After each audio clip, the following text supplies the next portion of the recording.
ലോക ചാപ്റ്റർ 2 ചാത്തൻ. ഈ first chapter ഇറക്കിയ സമയത്ത് തന്നെ ബിസിനസ് വൈസ് കല്യാണി എന്ന് പറഞ്ഞ ഒരു ആക്ട്രസിനെ അവർ ഇറക്കുന്ന സമയത്ത് ഹൈ റിസ്ക് ആണെന്ന് നമുക്കറിയാം. ആ റിസ്ക് അവർ മൈൻഡ് ചെയ്യാതെ അത് ഇറക്കി, അവരത് ഇൻഡസ്ട്രി ഹിറ്റും അടിച്ചു. ഓട്ടോമാറ്റിക്കായിട്ടും സെക്കൻഡ് ചാപ്റ്റർ വരുന്ന സമയത്ത് ഈ ഫസ്റ്റ് ചാപ്റ്ററിൽ ഉണ്ടായ ഈ ഒരു സക്സസ് സെക്കൻഡ് ചാപ്റ്ററിൽ അഫക്റ്റ് ചെയ്യും. ഇപ്പൊ കണ്ട ഓഡിയൻസ് എന്തായാലും ചാപ്റ്റർ 2 കാണാൻ വരും. എന്നാൽ ഇപ്പൊ 300 crores അവർ നേടിയെങ്കിൽ സെക്കൻഡ് ചാപ്റ്റർ വരുന്ന സമയത്ത് 300 crores കിട്ടും എന്നുള്ളത് നമുക്ക് വേണമെങ്കിൽ മനസ്സിൽ വയ്ക്കാം. അത് കഴിഞ്ഞ് എത്ര ക്രോസ് ചെയ്യും എന്നുള്ളത് നമുക്ക് പ്രെഡിക്റ്റ് ചെയ്യാനൊന്നും പറ്റില്ല. അത് എത്ര പോകും, നമ്മുടെ മലയാള ഇൻഡസ്ട്രിയിൽ നിന്ന് വേണം ഒരു മലയാളം സിനിമയ്ക്ക് എത്രത്തോളം മുകളിൽ പോകും എന്നുള്ളത് നമ്മളൊന്നും പ്രെഡിക്റ്റ് ചെയ്യുന്നില്ല, നമുക്ക് കണ്ടറിയാം. ഇനി ആ ഒരു ഡയറക്ടറിനും ആ ഒരു ടീമിനും നന്നായിട്ട് പ്രഷർ ഉണ്ടാവും. അൺവാണ്ടഡ് ആയിട്ടൊന്നും ആടിയാതെ ഇപ്പൊ എടുത്ത സിനിമയുടെ അതേ സ്റ്റാൻഡേർഡ് കീപ്പ് ചെയ്ത് അതിന് മുകളിൽ നിർത്തുന്ന രീതിയിൽ ഒരുപാട് ആക്ടേഴ്സിനെ വലിച്ചു വാരി അതിനകത്ത് ഇട്ട് നമുക്ക് പിന്നെ ആക്ടേഴ്സിനെ കൊടുക്കുമ്പോൾ അതിനൊരു റീസൺ ഉണ്ടാവും. ചുമ്മാ ഒരു ക്യാമിയോ കാണിച്ച് വിടില്ല. അതുപോലെ സെക്കൻഡ് ചാപ്റ്ററും അവർ മേക്ക് ചെയ്യുകയാണെന്നുണ്ടെങ്കിൽ നമുക്ക് ഇപ്പൊ കിട്ടിയ റെക്കോർഡ് വീണ്ടും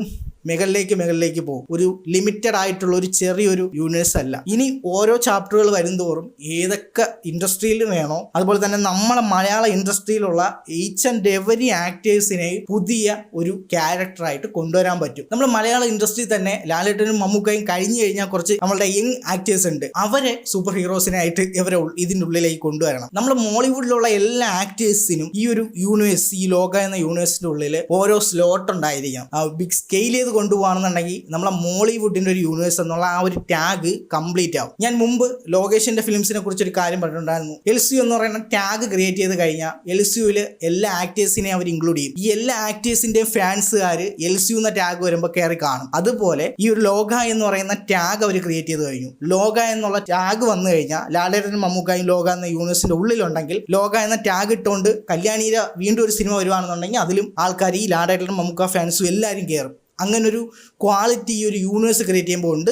ഒപ്പം ഒരു സിനിമയിൽ എന്തെങ്കിലും ഒരു അഫക്റ്റ് ചെയ്താൽ ബാഡായിട്ട് ഫുൾ യൂണിവേഴ്സിനെ അഫക്റ്റ് ചെയ്യും, എല്ലാ ആക്ടേഴ്സിനെ അഫക്റ്റ് ചെയ്യും. അങ്ങനെ ഒരു നെഗറ്റീവ് സൈഡും ഉണ്ട്. അതാണിപ്പം ലോകേഷ് കനകരാജ് അനുഭവിച്ചുകൊണ്ടിരിക്കുന്നത്. അടുത്തത് ഞാൻ ഒടിയൻ 2ന്റെ വീഡിയോ ആയിട്ട് വരാം. നിങ്ങളൊന്ന് മനസ്സ് വെച്ച് സബ്സ്ക്രൈബ് ചെയ്ത് കഴിഞ്ഞാൽ നമുക്ക് ഇപ്പോൾ തന്നെ നമ്മുടെ ചാനൽ 4K സബ്സ്ക്രൈബേഴ്സ് ക്രോസ് ചെയ്യിപ്പിക്കാം. ഒന്ന് ആഞ്ഞ് സബ്സ്ക്രൈബ് ചെയ്യൂ. ഒപ്പം ഹൈപ്പ് എന്നുള്ള ബട്ടണും കൂടി ഒന്ന് ഞെക്കി പൊട്ടിക്കൂ. അടുത്ത വീഡിയോ കാണാം. അതൊരു it's me അൻഷാൻ Nisar.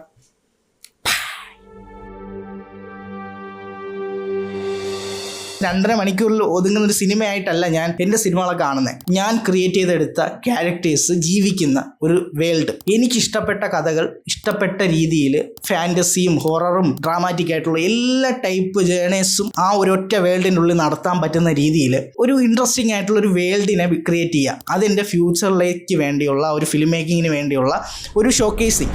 No one must gaze upon them. No one.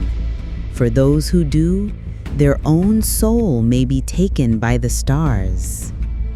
There is a secret order that guards this night, silent, unseen.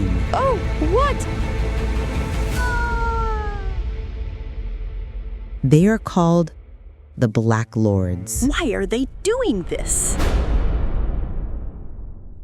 Their duty is to gather the fallen starlight, those wandering souls, and forge them into new powers, powers that shape worlds, powers that only few may ever touch. So, when Star Night comes again, my dear,